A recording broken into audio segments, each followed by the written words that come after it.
గాయం తగిలే కొద్దీ రేగుతుంటుంది. ఏమైంది?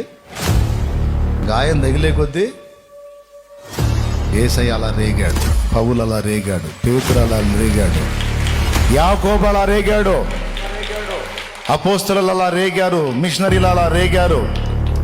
శత్రువు ఎగబడి కోతలు పెట్టే కొద్దీ వాటికి తిరిగి రిటర్న్ గిఫ్ట్లు ఇచ్చారు.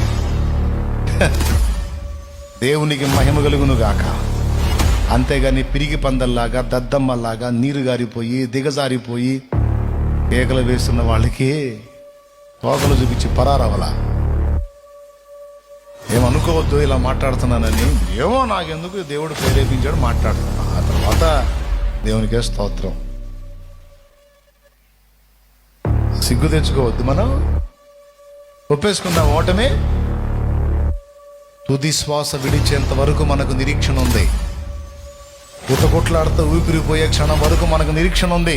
ఆఖరి క్షణంలోనైనా ఒక అద్భుతం జరగవచ్చు, దేవుడు మనల్ని లేపొచ్చు.